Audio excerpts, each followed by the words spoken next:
kepemiluan khususnya, Betul, Pak ya. Nah, kemudian tadi kita sudah bicara soal media sosial, kemudian sosialisasinya dari KPU Kota Jakarta Timur.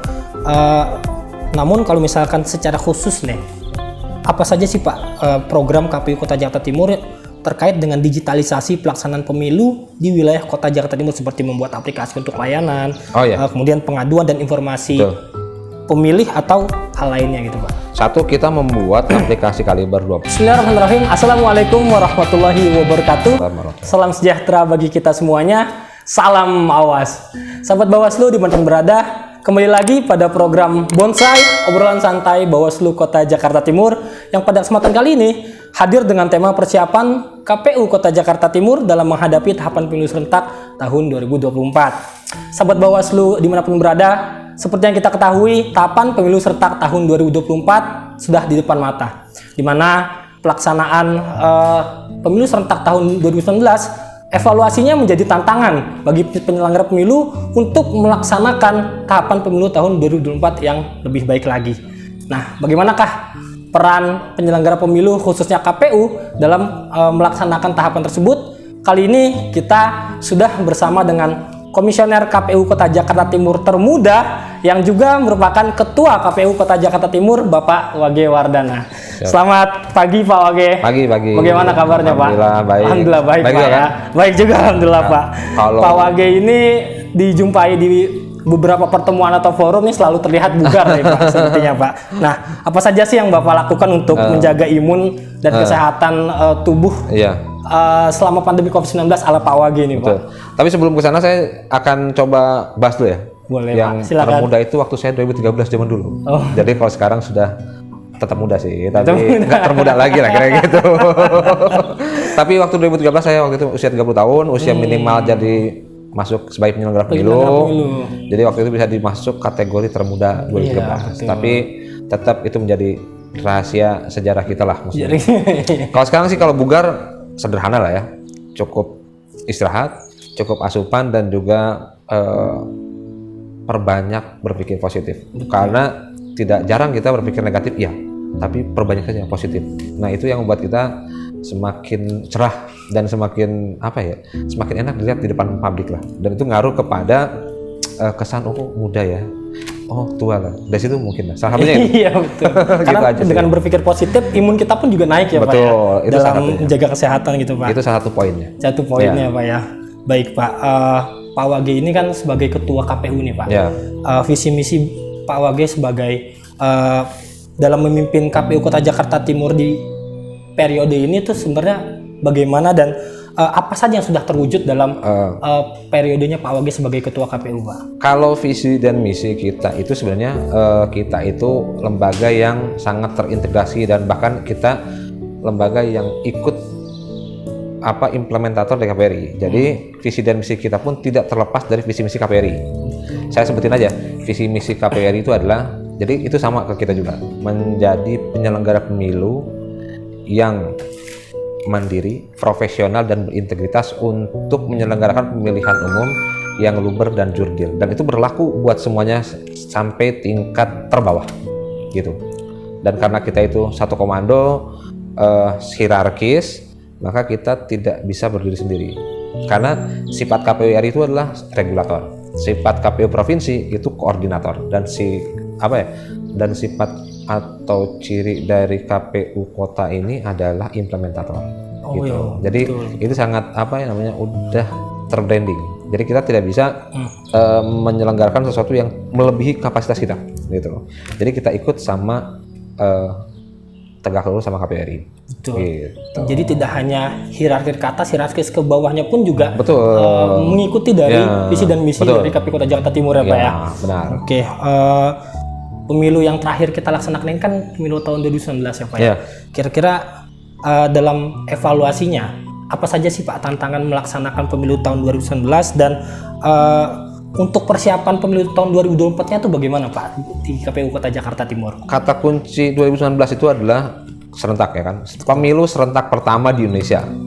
Nah, karena banyak regulasi yang baru, banyak kompleksitas kampanye yang baru, banyak kompleksitas, karena baru muncullah kompleksitas kan, apalagi diserentakan kan, anggaran, SDM, tahapan, kampanye, data pemilih dan lain-lain itu adalah tantangan kita untuk menjadikan atau membuat pemilu yang serentak dari biasanya yang terpisah itu sangat susah banget. Nah, makanya salah satu kuncinya adalah ya tadi mempersiapkan SDM. Yang kedua mempersiapkan regulasi dan yang ketiga mengawasi dan eksekusi kegiatan tersebut. Tantangannya jelas karena kita baru, maka kita harus semakin kuat dalam perencanaan gitu. Dan makanya kemarin kita banyak yang shock, banyak yang kaget, banyak yang tidak siap di awal-awal, tapi ketika sudah berjalan maka kita mau tidak mau learning by doing gitu, kira-kira gitu. Oh, betul. Jadi memang persiapan perencanaan yang matang menjadi hal yang sangat penting ya Pak ya. Benar. Dalam melaksanakan tahapan pemilu itu ya, Pak. Betul. Dan terutama adalah yang paling penting regulasi. Regulasinya harus clear. Karena kalau regulasi clear itu tidak menimbulkan interpretasi yang ke bawah, kira-kira gitu. Namun kalau misalkan dari segi KPU Kota Jakarta Timur sendiri nih Pak, menurut KPU Kota Jakarta Timur sendiri tahapan apa saja sih yang biasa menjadi tantangan lebih di pelaksanaan pemilu khususnya pada pemilu tahun 2024 ini Pak? Data pemilih sih, karena Data pemilih. KPU Jakarta Timur itu adalah kota terbesar nomor 1 di Indonesia, sehingga satu penduduknya juga terbesar kota se-Indonesia. Bahkan kalau digabungkan dengan kabupaten kita nomor 2. Maka satu, kita punya tantangan yang luar biasa dalam menyusun daftar pemilih. Yang kedua, daftar pemilih itu juga di Jakarta Timur ada rutan lapas. Ada rutan lapas Cipinang, ada rutan lapas Pondok Bambu. Nah, salah satu tantangannya adalah menyusun data pemilih ketika rutan dan lapas adalah kita hanya disajikan data nama orang saja dan sel. Kita tidak punya nama aslinya siapa, kita tidak punya nicknya berapa, kita tidak punya NKK-nya berapa. Ini tantangan. Misalkan kita dapat ajuan orang itu 7.000. Pada prinsipnya paling kita hanya bisa mengamankan orang 5.000 orang. Kenapa? Tadi tidak lengkap datanya. Maka ke depan saya berharap KPU dan seluruh stakeholder terkait yang concern di lapas dan rutan bisa bersama mempunyai program satu pintu untuk menyediakan data yang konkret. Kenapa? Data yang konkret ini adalah jaminan mereka untuk melaksanakan dan menyalurkan aspirasi politiknya. Oke. Karena satu suara menentukan nasib 5 tahun ke depan. Kalau sekarang apa artinya 1 juta orang atau 2 juta orang memilih, tapi ada 10 orang tidak memilih? Itu adalah sebuah hal yang kurang baik. Dan kalau itu terblow up, maka nilai dari demokrasi di Indonesia, di Jakarta Timur akan berkurang. Oke. Gitu. Memang, karena satu suara itu menentukan. Ya, gitu. betul Pak. Memang permasalahan data pemilih ini menjadi salah satu yang penting khususnya terkait dengan masyarakat yang ingin memilih ya Pak ya nantinya. Ya, yang kedua itu terkait di dalam BIMTEK tunggal. Kadang kita kan nge-BIMTEK banyak orang, kita bayangin 7 orang yang di BIMTEK kadang-kadang nggak semuanya.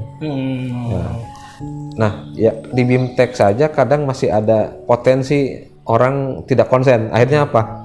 Pas di hari H salah. Nah, makanya di beberapa tempat di Jakarta Timur kemarin dievaluasi ada beberapa TPS yang dihitung ulang, bukan di PSU, tapi dihitung ulang karena banyak bukan banyak ya, ada kejadian di mana suara partai dan suara calon itu ditulis 2, padahal 1. Nah, itu pada kenyataannya menjadi salah satu highlight masalah atau problem di Jakarta Timur. Yang ketiga adalah bagaimana menyiapkan SDM, PPK dan BPS itu juga sebuah hal yang sangat rumit. Kenapa?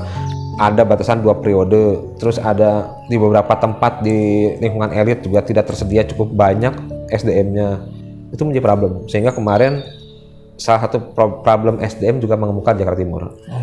Dan di akhir problem yang agak mencuat itu adalah di lamanya durasi waktu yang dibutuhkan oleh KPU Jakarta Timur untuk merekap di tingkat kecamatan. Rekapitulasi penghitungan surat suara itu Pak ya. Tapi alhamdulillah hasilnya adalah baik. Betul. Dan tidak ada yang meleset. Kita artinya benar-benar kita menjaga integritas. Betul Pak. tadi bicara soal BIMTEK, ya, kalau BIMTEK itu kan ke penyelenggara pemilu tingkat bawahnya ya Pak. Ya. Kalau misalkan soal sosialisasi pemilu nih Pak, yang dilakukan oleh KPU Kota Jakarta Timur dalam meningkatkan jumlah partisipasi pemilih untuk pemilu serentak tahun 2024 itu bagaimana Pak? Apakah di KPU sendiri ada program tersendiri untuk itu atau apakah sudah efektif Pak programnya Pak? Kita kemarin salah satu prestasi yang kita raih adalah di sini lihat ada juara satu banyak partisipasi pemilih di DKI Jakarta. Ini sebuah penghargaan tapi sebuah challenge juga, apakah kita bisa bertahan atau mempertahankan. Nah, ini pekerjaan hebat, pekerjaan luar biasa. Kemarin kita berhasil mendapatkan juara satu. Nah, ke depan tantangan gimana caranya? Satu, ini era generasi Z dan generasi milenial, maka pendekatan sosialisasinya adalah bukan pendekatan konvensional dulu. Kita datang ke tempat, kita datangin, tapi juga kita harus menyasar pemilih pemula, menyasar pemilih yang segmennya lumayan susah dijangkau, kayak maaf ya, maksudnya kaum yang terisolir. Gitu kita harus datangin. Tapi yang paling penting sekarang itu siapa sih orang yang tidak paham dunia sosmed. Maka KPU Jakarta Timur sekarang punya konsen khusus untuk juga selain punya program sosialisasi yang biasa, turun ke jalan, turun ke tempat-tempat strategis, dan mengundang Thomas, mengundang partai politik dan lain-lain. Juga kita sekarang mulai menambahkan dan menambah konsen untuk menggarap generasi Y dan Z. Gimana caranya? Sosmed. Oke. Nah, termasuk hari ini, termasuk hal seperti ini menjadi sebuah hal yang terobosan untuk menjangkau mereka. Karena mereka itu generasi Y dan generasi Z ini mereka lumayan, hampir 30% kemarin. Kalau nggak kita garap, alamat celaka buat KPU. Maka konsen kita adalah menggarap mereka. Tipikalnya mereka apa? IT. Betul. Nah, itu tantangan paling hebat buat kita. Karena memang generasi Z dan milenial ini lebih akrab dengan digital ya Pak. Betul. Ya? Dari mereka, segi itu ya. Sekarang koran biasanya kan jarang. Iya. Semuanya ada di gadget kan, semuanya di gawai di gadget, kan. Betul. Maka itu harus kita harus kita sadari bahwa dunia maya ini menjadi alat yang efektif untuk menyebarkan konten sosialisasi pemilu ke pemilih atau calon pemilih. Betul, gitu. Betul Pak. Sangat luar biasa ya, khususnya menyasar pemilih Ya, pemula di betul. KPU Kota Jakarta Timur. Karena saya ingat KPU Kota Jakarta Timur juga pernah melaksanakan program ke sekolah-sekolah ya Pak. Betul. Ya, waktu itu ya. Ya. Nah, dan itu langkah awal KPU untuk mensosialisasikan pemilu kepada pemilih pemula khususnya siswa ya yang sebentar lagi mungkin akan berusia 17 tahun dan mempunyai hak pilih. Gitu. Nah, terkait dengan pemilih nih Pak, tipologi pemilih di wilayah Kota Jakarta Timur ini menurut KPU bagaimana Pak? Kira-kira Pak? Kemudian apakah KPU memiliki pendekatan yang berbeda pada masing-masing pemilih untuk meningkatkan partisipasinya dalam pemilu khususnya nanti ya pemilu serentak tahun 2024 Pak? Saya pendekatannya gini, kalau masalah tipologi sebenarnya kita bisa lihat dari berbagai aspek lah ya. Cuma saya melihat aspek tipologi gini. Saya melihatnya gini, generasi kita melihat tipologi berdasarkan penggolongan usia. Saya melihat ini melihat bahwa hari ini kita yang lumayan aktif itu kan masih bisa itu ada penggolongan manusia berdasarkan salah satu teori. Nah, teori itu kemudian akhirnya mengurai bahwa manusia itu terdiri dari generasi X, Y, dan Z. Nah, kalau X itu biasanya mereka itu sangat mencari pengetahuan, mencari informasi, mencari sumber-sumber terpercaya itu ya selain dari dunia gawai juga dari hal-hal yang masih sifatnya rada konvensional kayak poster, kayak billboard dan lain-lain, dan juga dari obrolan warung kopi. Nah, itu yang paling penting. Nah, yang kedua adalah generasi Y, ya milenial lah ya. Kalau milenial tuh mereka lumayan sangat akrab dengan medsos Dan Z juga demikian. Artinya apa? Tipologinya ya kita harus punya metode sosialisasi, metode pemberian informasi antar konvensional dan digital. Sederhana, karena kalau kita bahas dari tipologi agama, tipologi ekonomi, tipologi budaya, lebih luas lagi ya, itu luar biasa. Dan saya takut bias, maka saya lihat dari situ saja. Memang apa namanya kolaborasi dari sistem sosialisasi konvensional dan digital nih menjadi hal yang terbaik ya pada zaman ini ya Pak ya. Dan pandemi mengajarkan kita, pandemi membuat kita loncat. Loncatnya luar biasa dari konvensional menuju era digital. Kalau dulu kan hal begini kan hampir jarang dilakukan untuk menyasar pemilih. Tapi sekarang hal seperti ini sudah lumrah. Dan kita memang seperti ini kayak melihat kamera saja. Tapi pada akhirnya kita nanti akan berhadapan dengan mereka di dunia maya. Jadi kita ngomong seperti saat ini, anggap saja kita lagi bicara depan gitu, kayak gitu. Hampir nggak ada beda antara kita ngomong di depan publik dengan ngomong di depan kamera. Gitu. Walaupun audiensnya sebenarnya di depan kamera pun lumayan banyak juga Pak. Dan bisa lebih banyak, bisa lebih banyak, ya, bisa lebih banyak. Tergantung dari subscriber dan kemauan dari Bawaslu atau KPU untuk menge-share konten ini ke media. Gitu. Luar biasa ya sosialisasi yang dilakukan oleh KPU Kota Jakarta Timur terkait dengan khususnya kepada pemilih gitu Pak ya.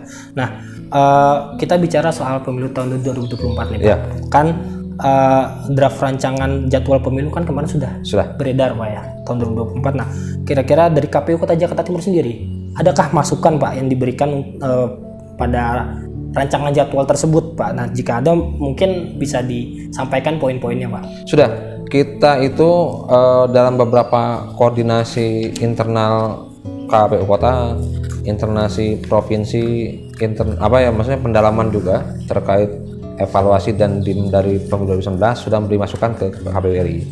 Lewat apa? Lewat rakor-rakor yang kemudian kita sampaikan ke KPU DKI, dan KPU DKI kemudian kita godok lagi, kemudian dihantarkan ke KPU RI.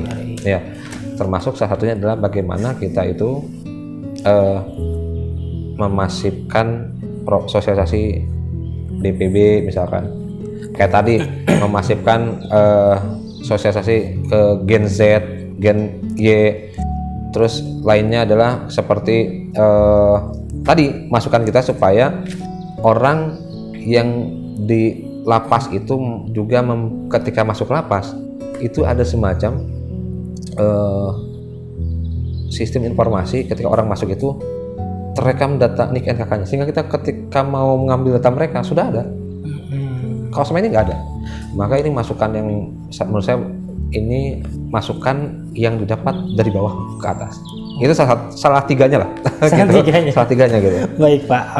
Selain hal lain banyak lah, termasuk anggaran, termasuk juga mengenai SDM dan lain-lain. Kita masukkan. Semuanya terkait normatif pasti Pak ya. Namun khususnya terkait dengan sosialisasi dan bagaimana pelaksanaannya itu yang diberikan masukan KPU Kota Jakarta Timur kepada KPU RI Pak ya. Lagi-lagi KPU RI adalah regulator. Regulator betul. Selain dari pihak KPU sendiri nih Pak. Menurut KPU Kota Jakarta Timur, pihak mana saja sih yang menjadi mitra strategis dalam meningkatkan partisipasi pemilih, khususnya untuk suksesi pemilu serentak tahun 2024, Pak? Forkompimda udah pasti. Forkompimda sudah pasti. Kayak ya pemerintah wali kota, Polres, Dandim, partai politik, dan dinas-dinas terkait yang mengurusi pendidikan, termasuk juga nantinya pada calon pemilih. Jadi banyak banget. Jadi memang semuanya strategis. Kenapa? Karena semuanya pendekatannya sistem. Jadi semuanya ada peran dan semuanya memberikan dampak kalau kita pererat kerjasamanya gitu. Ya, memang kolaborasi penting Pak ya. Kolaborasi sesuai dengan ya kayak kota DKI Jakarta kan kota kolaborasi ya, itu sudah menjadi bagian dari hal itu. Sudah menjadi bagian dari kerja-kerja kita di kepemiluan khususnya Pak ya. Nah, kemudian tadi kita sudah bicara soal media sosial, kemudian sosialisasinya dari KPU Kota Jakarta Timur. Namun kalau misalkan secara khusus nih, apa saja sih Pak program KPU Kota Jakarta Timur terkait dengan digitalisasi pelaksanaan pemilu di wilayah Kota Jakarta Timur seperti membuat aplikasi untuk layanan, kemudian pengaduan dan informasi pemilih atau hal lainnya gitu Pak. Satu, kita membuat aplikasi Kaliber 20. Kaliber 20 itu gini, kontrol administrasi data pemilih berkelanjutan tahun 2020. Jadi di situ itu masyarakat bisa mengecek namanya udah masuk atau belum, dan kalau misalkan belum terdaftar bisa langsung membuat form tanggapan masyarakat. Tinggal klik nicknya berapa, NKK-nya berapa. Kalau nggak ada dalam sistem aplikasi, nanti muncul pengajuan dari masyarakat. Nanti kita verifikasi di KPU Jakarta Timur. Itu Kaliber 20. Yang kedua ada Sidoku. Jadi digitalisasi terkait mengenai produk-produk hukum KPU. Itu Sidoku namanya. Terus yang ketiga, kita juga mendigitalkan C1 kemarin itu. C1. Seluruh C1, DA1 sama DA1 itu udah kita digitalkan, udah kita scan, udah kita simpan datanya. Dari tingkat TPS sampai kota ya Pak? Betul. Dan bahkan kita data di RPP pun, RPP itu Rumah Pintar Pemilu Jakarta Timur tuh ada dua. Datanya konvensional yang dicetak, juga ada data yang digital. Jadi semuanya serba digital sekarang itu. Dan bahkan selain itu juga kita ya kayak tadi banyak melakukan interaksi dengan pihak-pihak terkait untuk mendigitalkan hasil pemilu. Gitu. Jadi semuanya serba digital ya sekarang itu. Karena arsip penting Pak ya, penting untuk evaluasi. Betul. Khususnya pelaksanaan pemilu yang akan datang gitu Pak ya. Nah, kita memang masih berada di pandemi COVID-19 nih Pak ya. Namun kalau misalnya nantinya nih kita berharapnya memang pandemi cepat berakhir Pak ya. Kita itu berharapnya. Namun kalau misalkan pada pemilu serentak tahun 2024 ini pandemi masih ada nih Pak. Kira-kira tahapan mana saja yang menurut Pak Wage ini beresiko terjadi pelanggaran protokol kesehatan? Dan apakah KPU Kota Jakarta Timur sudah mempersiapkan hal-hal yang dilakukan untuk antisipasi hal-hal pelanggaran khususnya terkait dengan protokol kesehatan Pak? Sebenarnya gini, pemilu 2024 ini menggunakan pendekatan pandemi masih ada pendekatannya, walaupun kita sama-sama berharap lah siapa orang yang betah ada dalam keadaan pandemi. Tapi pendekatannya KPU Jakarta Timur KPU RI ini membuat skenario masih dalam keadaan pandemi gitu. Maka nanti kalau ditanya tahapan mana, banyak. Tentu satu, data pemilih pasti door to door misalkan pantali ya kan. Yang kedua, tahapan kampanye rentan juga. Yang ketiga, tahapan pemungutan suara juga iya. Tahapan yang selanjutnya adalah tahapan recap, juga sangat potensial. Tapi yang paling penting di balik itu adalah gini, yang sangat rawan ya kalau saya lihat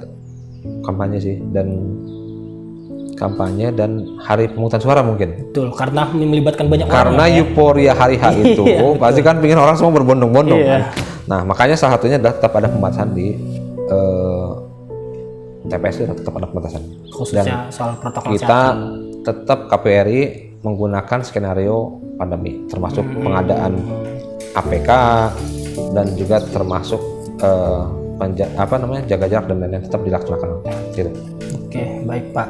Nah, namun memang regulasi khususnya dari Undang-Undang 7 tahun 2017 untuk pemilu tahun 2024 ini kan nggak berubah Pak ya? Nggak. Ini kan tidak berubah. Nah, menurut KPU Kota Jakarta Timur, apakah akan ada perbedaan pelaksanaan pemilu tahun 2024 nanti, dan mungkin menurut KPU sendiri apa saja sih perbedaan di tahun 2024 nanti dengan pemilihan sebelumnya tahun 2019 Pak? Secara umum ini 2019 sama 2024 tuh pemilihannya sama. Kenapa ya? Karena alas hukumnya sama. Cuma nanti ada perbedaan. Satu, 2019 gak ada pandemi. Sekarang 2024 ada pandemi. Yang kedua, tadi digitalisasi. Kalau dulu kan sangat kita itu sangat konvensional ya. Recap itu kan maksudnya sangat manual sekali ya. Mungkin tapi sudah ada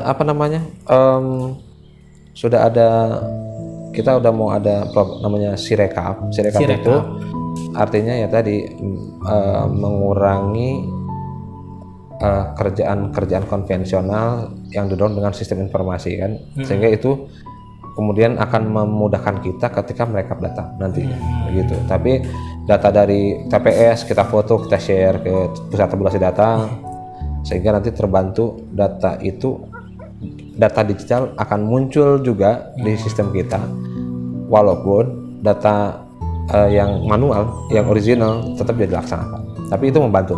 Karena digitalisasi di era pandemi khususnya Pak ya, itu sangat penting Pak ya. Kalau misalnya tahun 2019 kemarin kan memang kita konvensional itu bebas-bebas saja karena protokol kesehatan pun tidak ada diterapkan kan pada tahun 2019 Pak ya. Nah, kalau misalkan dari segi koordinasi nih Pak, KPU Kota Jakarta Timur nih untuk bersama dengan Bawaslu misalnya, Bawaslu Kota Jakarta Timur ini kan kita sama-sama penyelenggara pemilu Pak ya. Nah, kira-kira apa saja yang akan dikoordinasikan dari KPU khususnya untuk mewujudkan pemilu yang demokratis dan berintegritas Pak? Satu lagi tadi kelewat, mitra strategis kita yang paling terdekat adalah Bawaslu. Maka kita tuh yang penting KPU dan Bawaslu itu seiring sejalan, gitu. Kalau kitanya satu pemahaman, seiring sejalan, maka hal-hal lain yang terkait dengan penyelenggaraan itu akan mudah, gitu. Yang paling penting sih situnya. Kalau sudah secara chemistry dapat, secara koordinasi udah lancar, nggak ada masalah, maka hal-hal lain gampang. Karena dari segi koordinasi kita sudah sepaham Pak ya. Makanya dengan Bawaslu itu gimana caranya kita sama-sama satu pemahaman, satu frekuensi, dan juga satu chemistry. Itu paling penting. Siap, Pak. Kalau misalkan dari segi konsep teknis pelaksanaan pemilu, apakah KPU Kota Jakarta Timur memiliki konsep teknis yang berbeda nih Pak dari kota-kota lainnya di DKI Jakarta atau mungkin di luar provinsi DKI Jakarta Pak? Kayaknya kalau konsep teknis atau kita alasnya sama ya. Alasnya sama. Jadi alas hukumnya sama. Regulasinya sama, PKPU-nya sama. Jadi kalau ada beda kita ya itu berarti ada yang salah di KPU Jakarta Timur gitu. Tapi kalau hal lain yang kira-kira masih ada kesusahan misalnya kita ada kesusahan ya, kita akan koordinasi ke KPU Provinsi dan RI kalau misalkan kita memang tidak bisa menyelesaikan problem. Itu aja sih sebenarnya, key-nya gitu ya. Apa ya, kata kuncinya itu sih. Tapi secara dilihat dari regulasi sama. Karena mungkin kalau misalkan dari segi konsep pelaksanaannya sama. Mungkin inovasinya mungkin Pak, apa kira-kira Pak? Inovasi sih dari KPU Timur khususnya kalau pemilu tahun 2024. Kalau dalam sosialisasi inovasi bisa. Tapi dalam tungra, dalam data pemilih, inovasi nggak ada. Gitu. Kecuali, maksudnya inovasinya gini, inovasi buat memudahkan kayak Sirekap dan Sirekap, Kaliber 20 dan lain, itu nggak ada masalah. Tapi kalau untuk inovasi dalam hal yang konten pokok itu nggak bisa. Seperti pemungutan, rekap itu mungkin pemungutan itu suara itu udah jelas. Kita sudah pakem ya Pak. Pakemnya jelas. Kita nggak bisa melaksanakan kita improv ya dikit ya, nggak bisa karena kita lagi-lagi kita cuma implementator. Iya. Gitu. Baik Pak, terima Jadi kasih. kalau kita mau adakan improvisasi dan lain-lain ya, maksudnya emang itu ranahnya di KPRI sebagai regulator. Iya, siap, betul Pak. Oke Pak, kita sudah berada di pertanyaan terakhir nih Pak. Mungkin ada hal-hal yang ingin disampaikan dari Pak Wage khususnya kepada pemilih dan seluruh pihak dalam mensukseskan pelaksanaan pemilu serentak tahun 2024 Pak. Silakan. Ya, begini, yang saya memberikan ajakan, motivasi dan pesan kepada semuanya bahwa pemilu itu adalah hajat hidup orang banyak, hajat hidup kita. Kita di sana memperjuangkan hak dasar kita sebagai warga negara, maka datang terlibat aktif dalam pemilu, datang ke TPS karena semakin banyak kita aktif, semakin banyak yang berpartisipasi, maka akan menghasilkan data atau pemerintahan yang lebih legitimate. Semakin banyak kita berpartisipasi, maka pemerintahan yang terpilih nantinya akan semakin legitimate. Dan satu suara kita menentukan nasib kita 5 tahun ke depan. Jadi jangan sampai kita tidak ikut. Lebih baik kita ikut walaupun nanti aspirasi kita hasilnya mau menang atau kalah itu nomor sekian. Tapi yang penting kita berhasil mengajak dan menentukan nasib bangsa 5 tahun ke depan. Terima kasih. Terima kasih Bang Wage, Pak Wage untuk diskusinya pada bonsai kesempatan kali ini, Siap. Pak. Semoga dari apa-apa yang dipaparkan oleh Pak Wage menjadi motivasi Amin. dan menjadi pendidikan khususnya bagi pemilih pemula di wilayah Kota Jakarta Timur. Terima kasih Pak Wage untuk waktunya, Ya, untuk sama-sama. kesempatannya di kesibukannya ya. Ini masih menyempatkan untuk bersama Bawaslu Kota Jakarta Timur membuat program obrolan santai. Terima kasih sahabat Bawaslu Kota Jakarta Timur yang telah menyaksikan Bonsai obrolan santai pada kesempatan kali ini yang bersama dengan Ketua KPU Kota Jakarta Timur Bapak Wage Wardana. Semoga apa yang disampaikan oleh Pak Wage menjadi motivasi khususnya bagi pemilih pemula untuk mensukseskan pemilu tahun 2024, sebab mengutip kata yang disampaikan oleh Pak Wage tadi, satu suara menentukan nasib 5 tahun bangsa kita ke depan. Baik, terima kasih sahabat Bawaslu Jakarta Timur yang telah menyaksikan Bonsai pada kesempatan kali ini, dan terima kasih juga kepada Pak Wage yang telah menyempatkan waktunya dalam program Bonsai pada kesempatan kali ini. Jangan lupa subscribe, like, komen, dan share postingan ini kepada sahabat Bawaslu lainnya. Terima kasih, saya akhiri. Assalamualaikum warahmatullahi wabarakatuh. Bersama rakyat, awasi pemilu. Bersama Bawaslu, tegakkan keadilan pemilu.